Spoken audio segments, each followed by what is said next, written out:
बिस्मिल्लाहिर्रहमानिर्रहीम। अस्सलाम वालेकुम। खुश रहें, आबाद रहें, पाक परवरदिगार मोहम्मद व आले मोहम्मद के सत्य में आखिर रोज़ी इसमें बरकत और इजाफ़ा अता करे। आज जो रेसिपी मैं आपसे शेयर करने लगी हूँ है माश दाल।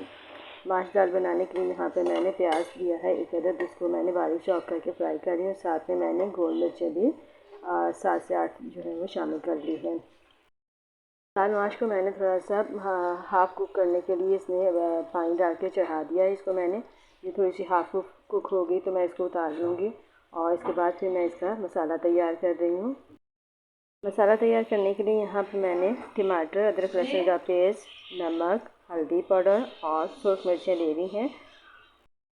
यहाँ गाइस मैंने प्याज फ्राई कर लिए हैं और साथ में मैंने थोड़ी सी कलौंजी भी इसमें शामिल कर ली थी। और अब मैं इसमें तमाम मसाला जात डाल रही हूँ ताकि ये एक अच्छा सा मसाला हमारा तैयार हो जाए। देखिए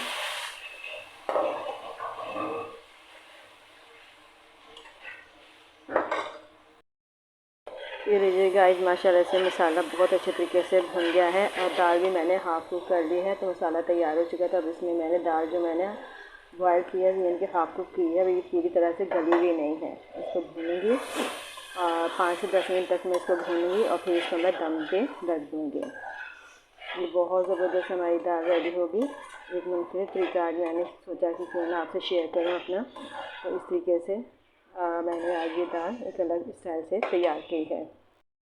ये लीजिए गाइस, अब हम दाल का दम तोड़ेंगे। देखें माशाल्लाह से बहुत ज़बरदस्त दाल जो है ना रेडी हो चुकी है और बहुत अच्छे तरीके से गली हुई भी लग रही है। क्योंकि हमने हाफ़ कुक कर लिया था इसको, तो इसलिए हमने इसको सिर्फ 10 से 15 मिनट ही दम पे रखना था। तो ये बिल्कुल हमारी दाल जो है वो रेडी हो चुकी है। और अब आखिर में इसमें मैं खुश्क मेथी जो है वो शामिल करूँगी। ये देखें, आप अपनी मर्ज़ी के मुताबिक जितना शामिल करना चाहते हैं करें। मैंने इसको तकरीबन 2 चम्मच के करीब ये जो खुश्क मेथी है वो शामिल की है। तो इस तरीके से ये हमारी दाल बिल्कुल रेडी हो गई है। यकीनन आपको हमारी आज की ये रेसिपी पसंद आई होगी। हमारी रेसिपी पसंद आई तो लाइक करें, शेयर करें और मेरे चैनल को सब्सक्राइब करें। और अब आइंदा आने वाली वीडियो तक के लिए मुझे इजाज़त दीजिए। एक नई और बेहतरीन वीडियो के साथ दोबारा हाजिर होंगे। इस वक्त तक के लिए अल्लाह हाफ़िज़।